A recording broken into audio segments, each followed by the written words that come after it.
Hello dear students, आज के इस लेक्चर में हम स्टार्ट करेंगे ऑपरेटिंग सिस्टम का यूनिट थर्ड का अगला टॉपिक। जैसा आप सभी को पता है, प्रीवियस लेक्चर में हमने यूनिट थर्ड का लेक्चर फर्स्ट देखा था, जिसमें हमने देखा था प्रोसेस क्या होता है, प्रोसेस का कंसेप्ट देखा था, ठीक है। और एक प्रोसेस कितने सेक्शन में डिवाइड रहता है और प्रोग्राम और प्रोसेस में डिफरेंस क्या होता है। प्रीवियस लेक्चर आपने देखा होगा, बहुत ही इंपॉर्टेंट लेक्चर था। और आज के इस लेक्चर में हम देखेंगे प्रोसेस स्टेट्स के बारे में। प्रोसेस का स्टेट्स बोल लीजिए, प्रोसेस का लाइफ साइकिल बोल लीजिए, कोई भी प्रोसेस कैसे एग्जीक्यूट होता है, किन किन स्टेट से आपका जो प्रोसेस होता है पास होता है और सक्सेसफुली आपका एक रिजल्ट आपको मिलता है। ओके, तो हमने देखिए यूनिट फर्स्ट ऑलरेडी चैनल पे कंप्लीट कर लिया है। आई होप आपने कंप्लीट कर लिया होगा। हम प्रोसीड कर रहे थे यूनिट थर्ड सीपीयू शेड्यूलिंग, जिसका लेक्चर फर्स्ट ऑलरेडी अपलोडेड है, आपने देखा होगा। अगर स्टार्टिंग से आप कनेक्टेड रहोगे तो आपको ये सिलेबस, आप ऑपरेटिंग सिस्टम जो सब्जेक्ट है, बहुत ईजी वे में समझ में आएगा। तो आज इस लेक्चर में हम स्टार्ट करेंगे, प्रोसेस स्टेट्स देखेंगे या प्रोसेस लाइफ साइकिल, जो कि मोस्ट इंपॉर्टेंट है, 7 मार्क्स में पूछा जा सकता है। और देखेंगे कंटेक्स्ट स्विचिंग क्या होता है, process states and context switching क्या होता है। बहुत ही इंपॉर्टेंट टॉपिक है, बहुत ही इजी टॉपिक है। तो चलिए स्टार्ट करते हैं। एंड अगेन छोटी सी रिक्वेस्ट है, अगर चैनल पे फर्स्ट टाइम विजिट किए हो तो चैनल को प्लीज़ एक सब्सक्राइब कर देना, बहुत ही ज़्यादा मोटिवेशन मिलता है अगर आप चैनल को सब्सक्राइब करते हैं। अगेन और आपको बता दूं, चैनल पे आपका ऊप्स विद जावा का भी न्यू सिलेबस स्टार्ट हो चुका है, लेक्चर फर्स्ट उसका भी अपलोड हो चुका है, जाके आप उसे भी देख सकते हैं, ठीक है। और 5 यूनिट उसकी भी कंप्लीट कराई जाएगी, वो सारी चीज़ें उसी लेक्चर में डिस्कस मैंने किया हुआ है। तो चलिए हम स्टार्ट करेंगे। यहाँ पे देख सकते हैं लेक्चर फर्स्ट सीपीयू शेड्यूलिंग का ऑलरेडी अपलोडेड है। ये लेक्चर आपका सेकेंड होने वाला है यूनिट थर्ड का। और ये रहा आपका नोट्स ऑलरेडी मैंने प्रोवाइड करा दिए हैं यूनिट फर्स्ट का, आपने देखा होगा। नाउ प्रोसेस स्टेट क्या होता है, पहली चीज़ तो आप देखो, प्रोसेस आपको पता होना चाहिए बहुत अच्छे से प्रोसेस होता क्या है, ठीक है, हमने जो कि डिस्कस किया है। तो प्रोसेस स्टेट क्या है, प्रोसेस लाइफ साइकिल बोल लीजिए। तो ये इंपॉर्टेंट क्वेश्चन है, एग्जाम में आया हुआ क्वेश्चन है, 3 स्टार मैंने मार्क्स किया है, वेरी इंपॉर्टेंट क्वेश्चन है। तो पहले तो मैं आपको थोड़ा सा अगर एक पॉइंट से बता दूं प्रोसेस क्या होता है। देखिए, जो भी आप प्रोग्राम लिखते हो, प्रोग्राम का रन टाइम पे एग्जीक्यूशन ही प्रोसेस कहलाता है, प्रोसेस ही हम उसे बोलते हैं। मतलब जब आप कोई प्रोग्राम बनाते हो, उस प्रोग्राम को जब आप एग्जीक्यूट करते हो, रन करते हो, तो जो वो ड्यूरिंग रन टाइम जो वो प्रोग्राम आपका एग्जीक्यूट होता है, वो आपका प्रोसेस में कन्वर्ट हो जाता है। डिटेल से जानना है जाके लेक्चर फर्स्ट देख लीजिए, ठीक है। प्रोसेस का स्टेट सिंपल सी बात है, हर एक चीज़ का कुछ स्टेट होता है। एग्जाम्पल से समझिए, आपको मान लीजिए अपने घर से कॉलेज जाना है, ठीक है, आपको अपने घर से कॉलेज जाना है, तो क्या क्या बीच में स्टेट्स आएगी। ऐसा नहीं है डायरेक्टली आप अपने घर से उड़ के डायरेक्टली आप 1 से 2 मिनट के अंदर डायरेक्टली आप अपने कॉलेज में पहुंच जाएंगे, ऐसा नहीं होता है। कुछ स्टेट्स आती हैं, पहले आप घर से निकलोगे तो आप पहले तो आप तैयार हो गए अच्छे से, फिर उसके बाद कॉलेज के लिए आप निकलोगे, फिर बीच में बहुत सारे रास्ते पड़ते हैं, उससे होते हुए आप कॉलेज में जाते हो। उसी तरीके से एक प्रोसेस डायरेक्टली एग्जीक्यूट नहीं हो जाता, आप डायरेक्ट प्रोग्राम लिखे एग्जीक्यूट कर दे वो हो गया आपका, नहीं, बीच में कुछ स्टेट होता है, जैसे हम बोलते हैं प्रोसेस की लाइफ साइकिल। क्या क्या स्टेट है जो प्रोसेस फॉलो करता है एग्जीक्यूट करने के लिए, नाउ डिस्कस करते हैं। अब process changes state as it execute, process का स्टेट चेंज होता है जैसे ही आपका प्रोसेस एग्जीक्यूट होता है, ठीक है। वन बाय वन हम देखेंगे। The state of a process is defined in parts by the current activity of that process. देखिए नीचे हम अच्छे से डिस्कस करेंगे। देखिए यहाँ पे लिखा है जो स्टेट होता है प्रोसेस का, हम डिफाइन कर सकते हैं parts by the current activity of that process, कि कोई भी प्रोसेस का करंट मतलब कंडीशन क्या है, कोई भी प्रोसेस का करंट कंडीशन क्या है, हम उसे बोल सकते हैं स्टेट, ठीक है। स्टेट को हम डिफाइन कर रहे हैं। नाउ अब प्रोसेस में be in one of the following state. अब नीचे जो स्टेट जो डायग्राम बनाया हुआ डायग्राम बनाना एग्जाम में, और इन्हीं स्टेट्स को आपको बस एक्सप्लेन करना है। पहली चीज़ जो आपका प्रोसेस होता है वो या तो वो न्यू स्टेट में होगा, या तो रेडी स्टेट में होगा, या तो रनिंग स्टेट में होगा, या तो वेटिंग स्टेट में होगा, या तो टर्मिनेटेड स्टेट में या टर्मिनेशन स्टेट में होगा। डिटेल से समझेंगे, ठीक है, परेशानी होना है। तो अब देखिए ये आपको डायग्राम बनाना है इस तरीके से, न्यू स्टेट से एडमिट, ये कुल मिला के भी डायग्राम आपको अच्छे समझ में आ जाएगा। तो अब पहले हम यहाँ पे न्यू स्टेट समझ लेते हैं। ये प्रोसेस स्टेट का डायग्राम है, ठीक है। न्यू स्टेट का क्या मतलब होता है, न्यू स्टेट का सिंपल मतलब होता है क्रिएशन ऑफ अ प्रोसेस या क्रिएशन ऑफ प्रोग्राम, मतलब the process is being created, for example written a C program and stored in secondary memory, that is program is stored in secondary memory stable state। मतलब new state का क्या मतलब होता है, कोई भी programme आपने लिखा सी प्रोग्राम में, या कोई भी प्रोग्राम कोई भी टास्क हो सकता है, तो वो न्यूली मतलब कि क्रिएट हुआ है। मेन चीज़ आप समझ सकते हैं, वो न्यू क्रिएट हुआ है, यानी वो न्यू स्टेट में है, ना तो वो रनिंग में है, ना तो वेटिंग में, ना तो टर्मिनेटेड में। अभी वो न्यू प्रोग्राम क्रिएट हुआ है, आपने सी प्रोग्राम मतलब क्रिएट किया 2 नंबर को ऐड करने का, वो आपका एक प्रोग्राम हो गया न्यू स्टेट में, ठीक है। मतलब वो न्यू स्टेट का प्रोग्राम है, मतलब अभी आपने उसके न्यू मतलब पूरी तरीके से आपने क्रिएट किया है। और वो प्रोग्राम आपका प्रोसेस भी आप उसे बोल सकते हो, क्योंकि प्रोसेस प्रोग्राम से मिलकर बना होता है, ऑलरेडी मैंने आपको एक्सप्लेन किया था। तो यही चीज़ आपका है यहाँ पे, न्यू स्टेट का सिंपल यही मतलब है। आप बता सकते हैं, जैसे हम सी प्रोग्राम लिखते हैं, जैसे सी प्रोग्राम हमने लिखा और उसे जब हम सेकेंडरी मेमोरी में आपका स्टोर होता है, सिंपल सी बात है, तो वो आपका जो स्टेट होगा उस टाइम जो प्रोग्राम आप लिख रहे हो, क्रिएट कर रहे हो, वही उस प्रोसेस का एक न्यू स्टेट होता है। यानी प्रोग्राम या प्रोसेस अभी न्यू क्रिएट हो रहा है या हो चुका है, बट अभी वो रेडी टू एग्जीक्यूट नहीं है। हम आगे डिटेल से देखने वाले हैं। तो यहाँ पे क्या है, इन दिस स्टेप, इस स्टेप में क्या होता है, the process is about to be created, process about to be created होता है, but not it created, it's the program that is present in secondary memory that will be picked up by operating system to create the process. समझो, confuse नहीं होना है। जब आप click करते हैं on the program icon on the operating system, create a new process for that program. देखो easy example लिखा है, जब आप जैसे मान लीजिए आप किसी भी प्रोग्राम आइकन पे आप क्लिक करते हैं, जैसे आपको मैं एक एग्जांपल अगर दूं, जैसे मान लीजिए आप अपने लैपटॉप में माइक्रोसॉफ्ट वर्ड यूज़ करते हैं, आप आइकन पे क्लिक कर दिए, वो ओपन हो गया, ठीक है, ओपन हो चुका है, बट आप वहाँ पे कुछ कमांड नहीं दे रहे हैं, ना वहाँ पे न्यू कोई डॉक्यूमेंट क्रिएट करना चाह रहे हैं, वो आपका एक न्यू प्रोसेस क्रिएट हो चुका है, कुछ होने वाला है प्रोसेस के अंदर, कुछ होने वाला है, बट वहाँ पे आपने कुछ एग्जीक्यूट नहीं किया, वो आपका न्यू स्टेट हो जाएगा, उसी को हम क्रिएट स्टेट बोल देते हैं। तो यहाँ पे एग्जाम्पल लिखा है, when you click on the program, when you click on the program icon the operating system, उसके बाद ऑपरेटिंग सिस्टम क्या करता है, क्रिएट करता है एक न्यू प्रोसेस उस प्रोग्राम के लिए, ठीक है। तो ये होता है सिंपल आपका न्यू मतलब स्टेट क्या होता है, क्रिएट स्टेट क्या होता है। इसे अगर एकदम प्रैक्टिकल अगर आप देखना चाहें तो मैं आपको दिखाई देता हूँ, ठीक है, परेशान नहीं होना है। जैसे मान लीजिए मैं क्या करता हूँ, मैं ये आपका ये एज ब्राउज़र जो होता है, मैं इस पर क्लिक कर दिया, चलिए हमने इस पर क्लिक कर दिया है। नाउ यहाँ पे देखिए, हमने यहाँ पे क्लिक कर दिया, अब क्लिक कर दी, क्या हुआ, ये एक न्यू प्रोसेस क्या हुआ, क्रिएट हो चुका है। अभी यहाँ पे मैं कुछ सर्च नहीं कर रहा हूँ, अगर मैं कुछ सर्च करूँ तो रनिंग में हो जाएगा, या जो भी वेटिंग जो भी है वहाँ पे आगे हम देखेंगे। अभी ये जो स्टेट है, जो ये माइक्रोसॉफ्ट एज जो ब्राउज़र है हमने ओपन किया है, ये न्यू स्टेट में है, यानी ये क्रिएट हमने कर दिया है, ऑपरेटिंग सिस्टम इसे चला रहा है, मतलब ये ऑपरेटिंग सिस्टम इसे पिक किया हमारे मतलब रिस्पॉन्स को और क्रिएट कर दिया एक न्यू स्टेट, ठीक है।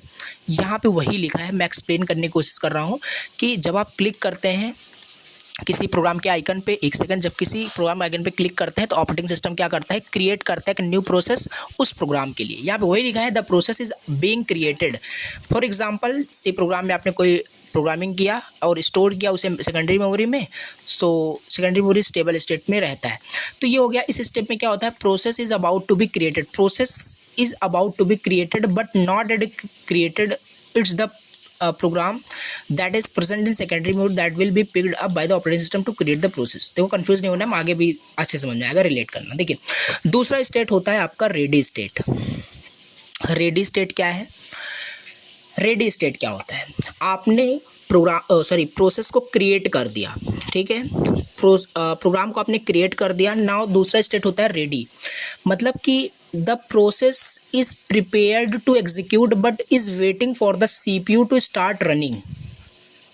प्रोसेस आपका प्रिपेयर हो चुका है, प्रोसेस आपका तैयार हो चुका है एग्जीक्यूट होने के लिए, बट वो वेट कर रहा है CPU के रिस्पॉन्स के लिए, स्टार्ट करने के लिए, CPU को रन करने के लिए वो वेट कर रहा है। एग्जाम्पल से समझते हैं, देखिए सपोज करिए you have multiple programs open on your computer such as web browser a media player and a word processor. Each of these program is ready to run, but they are waiting for their turn to be executed by the CPU. They are all in the ready state. हाँ, देखिए हम यहाँ पे मान लीजिए हमने अभी ये क्रोम ब्राउज़र ओपन किया है जिसमें हम पढ़ रहे हैं, ठीक है। इसी टाइम हम फिर से अगेन एज ब्राउज़र को ओपन कर दिया, चलिए इसे मिनिमाइज़ कर दी। सेकंड चीज़, हमने माइक्रोसॉफ्ट स्टोर को भी ओपन कर दिया, ठीक है, ये ओपन हो रहा है, ठीक है। तो ये चीज़ हम देखिए 3 यहाँ पे प्रोसेस हमने मतलब क्रिएट किए। क्रिएट करने के बाद रेडी स्टेट में ये जा चुका है। पहली चीज़ तो आपका ये जो क्रोम ब्राउज़र हमने ओपन किया है जिसमें हम पढ़ रहे हैं, ये आपका रेडी स्टेट में है, और यहाँ पे एज जो ब्राउज़र है ये भी रेडी स्टेट में है, और ये माइक्रोसॉफ्ट जो स्टोर है ये भी आपका रेडी स्टेट में है। मीन्स कि हमने मल्टीपल प्रोग्राम्स अपने कंप्यूटर्स पे ओपन कर दिए हैं। जैसे वेब ब्राउज़र हमने कर दिया, मान लीजिए हमें मीडिया प्लेयर की जगह हमने माइक्रोसॉफ्ट एज हमने ओपन कर दिया, वर्ड प्रोसेसर ओपन कर दिया, और ये सारे प्रोग्राम रेडी टू रन है, यानी रन करने के लिए रेडी है। हम चाहे कुछ भी कर सकते हैं, उसमें कुछ डाउनलोड कर सकते हैं, हम कुछ दूसरे ब्राउज़र में कुछ सर्च कर सकते हैं, बट वो ऑल्सो वेट कर रहे हैं किसके लिए? अपने टर्न के लिए। मान लीजिए हम अभी इसे यूज़ कर रहे हैं, उसका टर्न अभी मान लीजिए इसमें हम कुछ सर्च करना स्टार्ट कर दें तो इसका टर्न आ गया, तो ये सारे क्या होते हैं? रेडी स्टेट में है। यानी ये प्रोसेस जो होता है यहाँ पे समझने की कोशिश करना, थोड़ा सा कन्फ्यूज़न क्रिएट हो रहा होगा, आई नो। इसमें जो प्रोसेस होता है वो प्रिपेयर्ड रहता है to execute but is waiting for the CPU to start running. But वो वेट करता है CPU के लिए स्टार्ट होने के लिए, रन करने के लिए। मतलब जब उसको कमांड कोई दोगे तभी तो वो रनिंग स्टेट में जाएगा। रेडी तो है, हमने ओपन करके रख दिया, क्रिएट किया, वो रेडी स्टेट में भी चला गया, बट वो रनिंग तब तक नहीं करेगा जब उसमें आप कुछ कमांड नहीं देंगे, उसे रन नहीं करेंगे, ठीक है। तो ये हो गया ओवरऑल यहाँ पे। जैसे अभी ये जो हमने ओपन किया है प्रोग्राम क्रोम ब्राउज़र का, ये रनिंग स्टेट में है, रन कर रहा है। इसमें मैं PDF देख रहा हूँ, पढ़ रहा हूँ, ठीक है। डिफरेंट से यहाँ पे मैं टैब ओपन किया हूँ, तो ये रनिंग स्टेट में है। तो ये एग्जाम्पल आप एक्सप्लेन कर सकते हैं एग्जाम में, ठीक है, इस तरीके से। अब इसके बाद दूसरा आपका आता है रनिंग स्टेट। पहला क्या था? न्यू स्टेट, क्रिएट स्टेट हो गया, रेडी स्टेट हो गया। तीसरा आपका रनिंग स्टेट क्या है? देखिए रनिंग स्टेट क्या होता है? The process is currently being executed by the CPU। इस स्टेप में क्या होता है? जो प्रोसेस आपका होता है वो CPU के द्वारा एग्जीक्यूट हो रहा होता है। CPU के द्वारा क्या हो रहा होता है? एग्जीक्यूट हो रहा होता है, यानी रन हो रहा होता है आपका जो भी प्रोसेस है, ठीक है। एग्जाम्पल समझिए। If you are actively typing a document in your word processor, that word processor simple, या बहुत ईजी है। आपने ओपन किया, जैसे अभी मैंने एग्जांपल आपको दिया, इतना सारा हमने टैब ओपन किया, इतना मतलब यहाँ पे एप्लीकेशन सॉफ्टवेयर हमने ओपन किया। मान लीजिए आपने माइक्रोसॉफ्ट वर्ड ओपन किया है, उस समय वो क्रिएट स्टेट में है, न्यू स्टेट में है, ठीक है, रेडी स्टेट में भी है, because waiting for the CPU to start running. Now जब उसमें आप कोई डॉक्यूमेंट बनाना स्टार्ट कर देंगे, कोई आप मान लीजिए डॉक्यूमेंट बनाना स्टार्ट कर दिए अपने वर्ड प्रोसेसर में, तो वो आपका रनिंग स्टेट में चला जाएगा। जैसे हमने क्या किया, अभी हमने ये दूसरा यहाँ पे प्रोसेस क्रिएट करके रखा है। मान लीजिए इसमें हम क्या करते हैं, सर्च करना हमने स्टार्ट कर दिया। नाउ ये जो आपका इस प्रोसेस है ये भी आपका किस में चला गया? रनिंग स्टेट में। ये CPU के द्वारा एग्जीक्यूट हो रहा है, ठीक है। प्रैक्टिकल सारी चीज़ समझ में आ रही है, रिलेट करना, ठीक है। तो यही चीज़ यहाँ पे लिखा है, मतलब जब आप एक्टिवली टाइपिंग करते हैं, मतलब कोई भी एग्जांपल यहाँ पे आप अपने सुटेबिलिटी के अनुसार यहाँ पे लिख सकते हैं। तो वो आपका किस स्टेट में होगा? रनिंग स्टेट में, जब प्रोसेस आपका रन करेगा। The CPU is executing the instruction for the word processor program to enable you to type and edit your document. तो ये वही चीज़ है। तो ये हो गया आपका रनिंग स्टेट। अब रनिंग स्टेट के बाद आपका फोर्थ जो आता है, और इसे आप एक ऐसा नहीं कि इसका सीक्वेंस आप चेंज कर दें, पहले वेटिंग, ये एक सीक्वेंस में है। पहला क्रिएट होता है, दूसरा रेडी होता है, तीसरा रनिंग होता है, फोर्थ यहाँ पे स्टेट आपका है waiting state. Now waiting state क्या है? देखिए, this state occurs when a process is waiting for some event to occur such as user input, completion of an input output operation or a signal from another person। मतलब कि waiting process क्या होता है, relate कर सकते हो, बहुत ही easy है। जैसे मान लीजिए जैसे मान लीजिए ठीक है, जैसे देखिए एग्जांपल मैं आपको तुरंत ही दिखा रहा हूँ वेटिंग स्टेट का। ये अभी इस समय जो भी मैं ओपन किया हूँ यहाँ पे क्रोम ब्राउज़र, ये आपका किस स्टेट में है? रनिंग स्टेट में, बिकॉज यहाँ पे मैं सारी चीज़ें रन कर रहा हूँ, यहाँ पे मैं पीडीएफ देख रहा हूँ, कर रहा हूँ, तो सीपीयू की द्वारा एग्जीक्यूट हो रहा है, ये आपका रनिंग स्टेट में है। अब वेटिंग स्टेट क्या है? देखिए हमने कंट्रोल पी किया, यहाँ पे इसका मतलब है मैं इस पेज को प्रिंट करना चाहता हूँ, ठीक है, मुझे प्रिंट करना है। मान लीजिए, देखिए एग्जाम्पल रेड करिए, अब ये जो स्टेट आ गया आपके सामने, एक जो पॉपअप ओपन हो गया है, ये जो स्टेट है इसे आप बोल सकते हैं वेटिंग स्टेट। क्यों?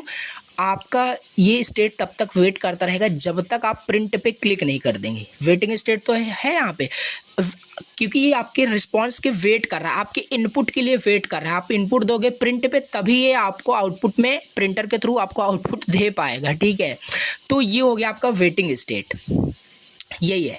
तो इसी तरीके से बहुत सारे एग्जांपल आप हो सकते हैं। मान लीजिए आप माइक्रोसॉफ्ट वर्ड में कोई डॉक्यूमेंट बना रहे हैं, डॉक्यूमेंट बन गया, आप उसे सेव करना चाहते हैं। सेव करने से पहले आपको ओके वहाँ पे बटन को क्लिक करना पड़ेगा। आप ओके या सेव एज पे क्लिक नहीं करेंगे तब तक वो आपका वहाँ पे ऑटोमेटिक सेव नहीं होगा आपके फाइल्स में।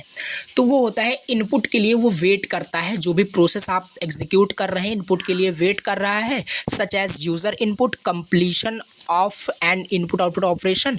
तो ये हो गया आपका वेटिंग स्टेट, ठीक है।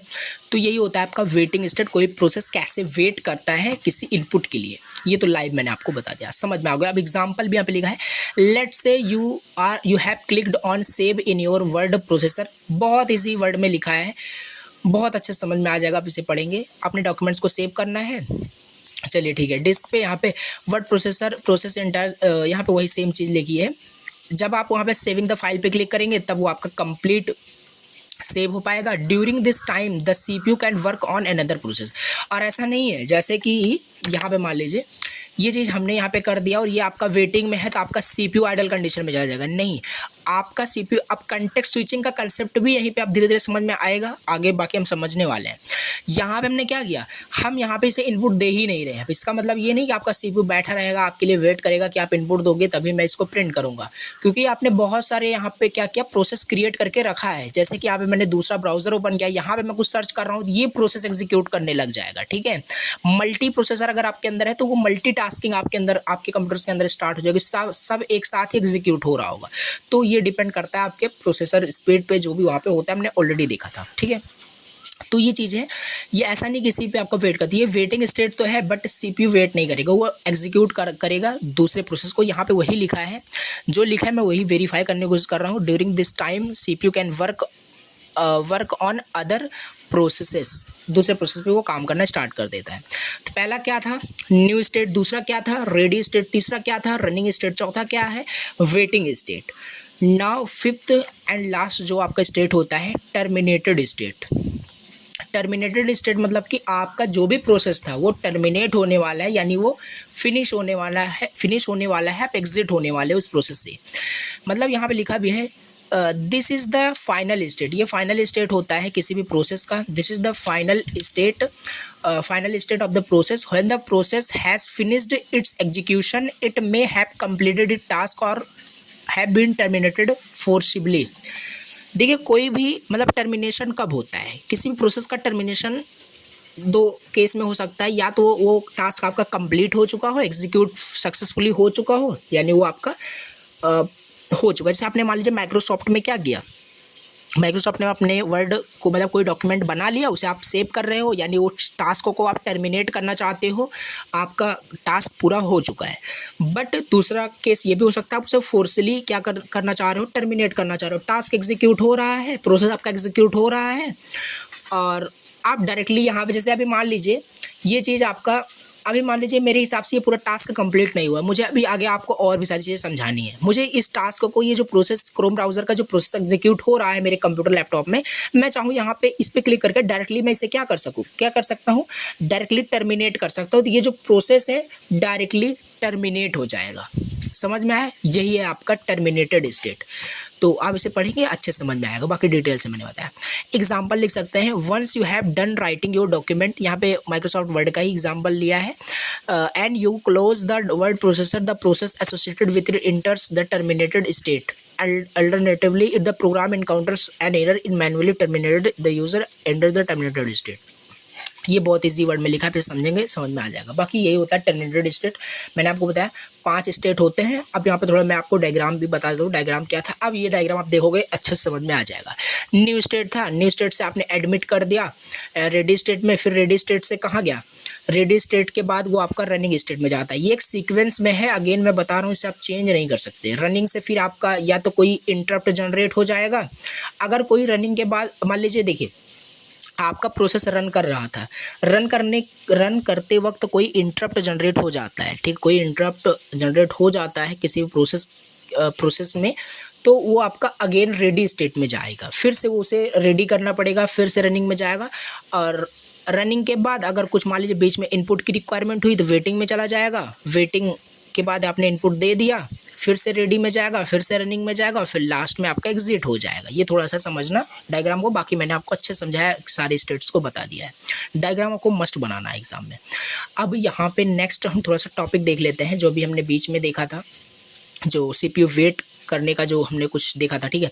तो कंटेक्स्ट स्विचिंग देख लेते हैं, और ये टॉपिक ऑलरेडी हमने यूनिट फर्स्ट में डिटेल से समझ रखा है, पढ़ रखा है, बट फिर भी यहाँ पे आया है तो मैं फिर से आपको बता दे रहा हूँ। कंटेक्स्ट स्विचिंग क्या होता है, कंटेक्स्ट स्विचिंग, ठीक है। देखिए कंटेक्स्ट स्विचिंग क्या होता है। कंटेक्स्ट स्विचिंग्स एक process of saving the state of a process so that it can be restored and resumed later, ठीक है। देखिए this is necessary for multitasking operating system where multiple process shared by CPU. When a context, देखिए when a context switch occurs, the operating system save the current state of the program of the current state of the running process, loads the state of the next process to run and transfer control to the process। देखिए context switching का क्या मतलब था, यहाँ पे ऊपर जो भी मैंने आपको बताया वेटिंग स्टेट का, ठीक है। हमारा कोई प्रोसेस एग्जीक्यूट हो रहा है, उसमें किसी इनपुट की रिक्वायरमेंट हुई, वो आपका वेटिंग स्टेट में है इस समय। अब ऐसा नहीं है वो वेटिंग स्टेट में ही रहेगा, सीपीयू बैठा रहेगा आपके लिए, आपको इनपुट दो, यूज़र का इनपुट मिले तो मैं उसी प्रोसेस को एग्जीक्यूट करूँगा। मे बी आपका मल्टीटास्किंग ऑपरेटिंग सिस्टम है या मल्टी प्रोसेसर है, तो एक साथ सारा चीज़ें एग्जीक्यूट होगा। बट यहाँ पे क्या होता है, सीपीयू बैठा नहीं रहता है। आपको किसी, मान लीजिए यहाँ पे फिर से मैं एग्जांपल लेता हूँ, यहाँ पे देखिए इनपुट के लिए भी वेट किया जा रहा है। इनपुट जैसे मैं दबाऊँ प्रिंट पे, प्रिंट हमें आउटपुट दे। तो यहाँ पे कंटेक्स्ट स्विचिंग का यही मतलब है कि जो आपका सीपीयू है वो स्विच कर जा रहा है। आपका ये जो प्रोसेस एग्जीक्यूट हो रहा है अभी, ठीक है, ये इसको इनपुट की रिक्वायरमेंट है, तो ये वेट आपका कर रहा है इनपुट के लिए। तो सीपीयू लेकिन वेट नहीं करेगा, CPU context switching concept use करता है, मतलब वो स्विच कर जाएगा इस प्रोसेस को छोड़ करके, यहीं पे इसको छोड़ करके क्या करेगा, दूसरे प्रोसेस को तब तक के लिए एग्जीक्यूट करता रहेगा जब तक इसे इनपुट नहीं मिल जाता। जैसे इसे इनपुट मिल जाता है वो इसे रिस्टोर कर लेता है, ठीक है। अब यहाँ पे बफर मेमोरी का कंसेप्ट आता है, ये सारी चीज़ें मतलब स्टोर रहती हैं जिससे कि हम इसे रिज्यूम कर सकें, रिस्टार्ट कर सकें, ठीक है, फिर से स्टार्ट ना करना पड़े, मतलब कि यहीं से हम कंटिन्यू कर सकें, ठीक है, रिज्यूम कर सकें। तो ये कंटेक्स्ट स्विचिंग का कंसेप्ट हो गया। बाकी यहाँ पे वही लिखा है, आप इसे जब पढ़ेंगे देखेंगे तो समझ में अच्छे से आएगा। कंटेक्स्ट स्विचिंग यहाँ पे वही लिखा है, context switching is the process of saving the state of a process so that it can be restored and resumed later. यहाँ पे वही है, एक प्रोसेस होता है किसी भी स्टेट को सेव करने का, जिससे कि हम उसे बाद में यूज़ कर सके। कंटेक्स्ट स्विचिंग की हेल्प से हमने उसे क्या किया, प्रोसेस को होल्ड करके दूसरे को एग्जीक्यूट करना। ये चीज़ हमने यूनिट फर्स्ट के अंदर ऑलरेडी डिस्कस किया था और आपको पता होगा।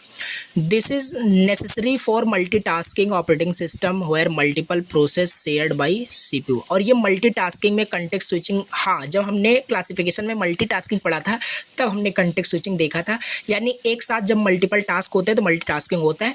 तो वहाँ पे क्या था, मान लीजिए आपका एक टास्क एग्जीक्यूट हो रहा है, उसे इनपुट की रिक्वायरमेंट हो गई, तो उसे आपका होल्ड करके उसे क्या करेगा, उसके स्टेट को सेव करके वो दूसरे मतलब प्रोसेस को एग्जीक्यूट करता रहेगा जब तक उसे इनपुट नहीं मिल जाता। जैसे इसे मिल जाएगा तो उसे क्या करेगा, रिस्टोर्ड कर लेगा, रिज्यूम्ड कर लेगा।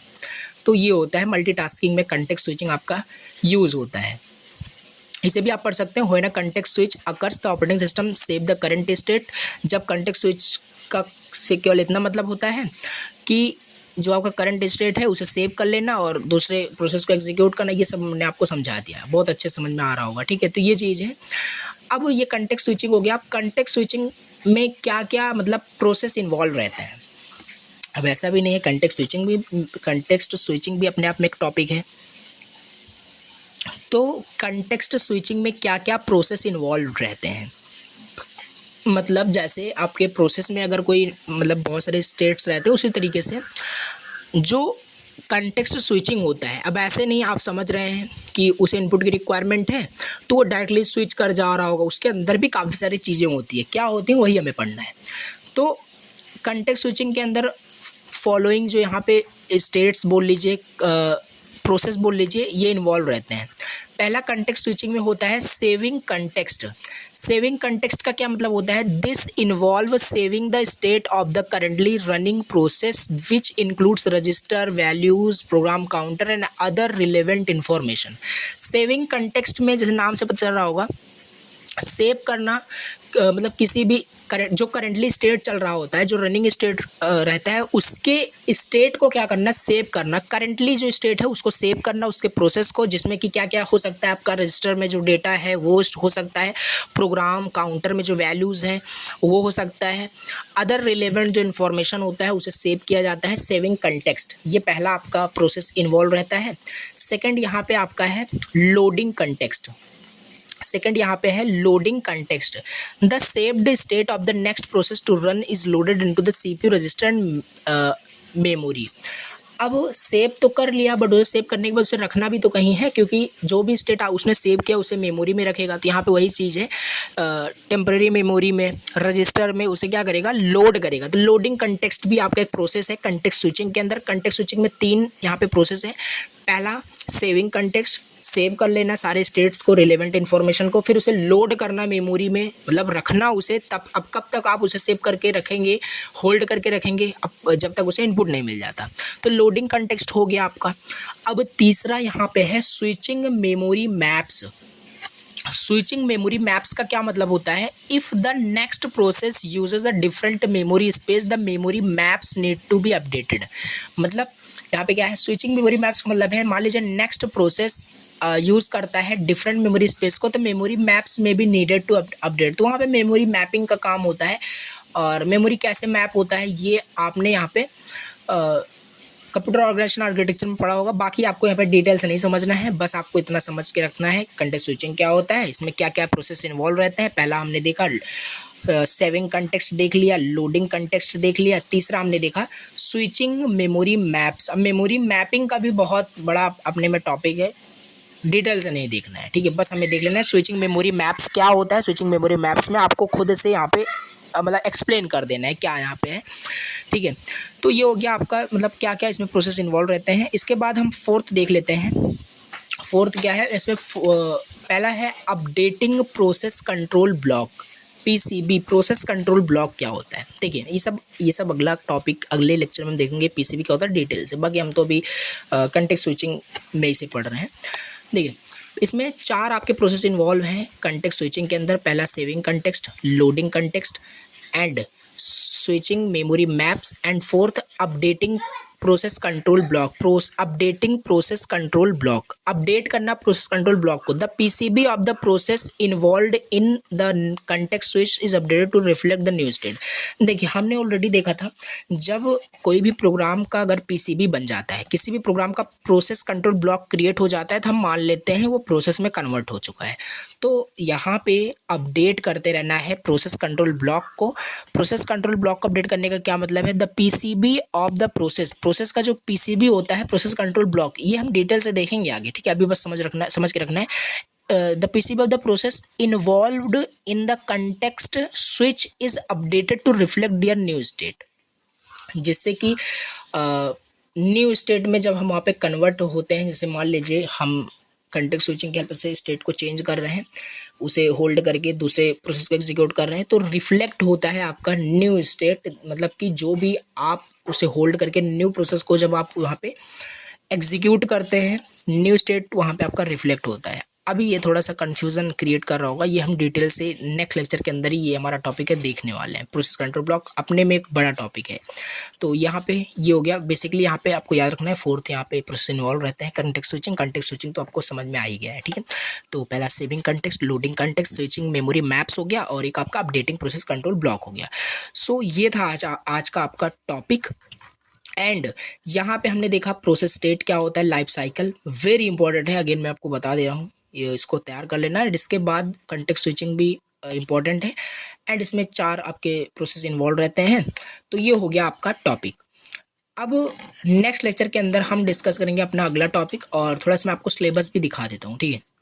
देखिए सिलेबस का ही टॉपिक चल रहा है। पहले तो हमने बेसिक चीज़ें मैं आपको समझा रहा हूँ, कंटेक्स्ट स्विचिंग क्या है, जैसे कि सीपीयू शेड्यूलिंग जब मैं स्टार्ट करूँ बहुत अच्छे समझ जाओ, बाकी सारे टॉपिक आपके सिलेबस से ही है, पूछा गया क्वेश्चन सारी चीज़ें हो रहा है। यहाँ पे सीपीयू शेड्यूलिंग का हमने यहाँ पे प्रोसेस कंसेप्ट देखा था, difference between program and process देखा था, प्रोसेस स्टेट भी हमने देख लिया। अब हम नेक्स्ट टॉपिक के अंदर मे बी अगला टॉपिक हम देखेंगे, ये सारे टॉपिक्स आपके कवर होंगे, आपको परेशान नहीं होना है। तो चलिए आज के इस लेक्चर को यहीं पे एंड करते हैं। अगेन चैनल पे अगर न्यू हो तो सब्सक्राइब जरूर करना, और प्लीज़ एक कमेंट कर दिया करो। लेक्चर्स तो आप देखते हैं बट लाइक नहीं करते, कमेंट नहीं करते, जिससे कि थोड़ा सा डिमोटिवेशन आ जाता है कि आप सपोर्ट नहीं कर रहे हैं तो लेक्चर्स नहीं बने, बट फिर भी मैं आपके लिए लेक्चर्स को बना रहा हूँ। तो एक आपकी रिस्पॉन्सिबिलिटी बनती है कि प्लीज़ सपोर्ट करें। कितना टाइम लगेगा आपको एक लाइक करने में, और फ्रेंड्स को साथ इसे आप शेयर कर दें कीजिए, ठीक है। Thank you so much for watching the lecture. मिलते हैं नेक्स्ट लेक्चर के अंदर। Thank you so much for watching the lecture.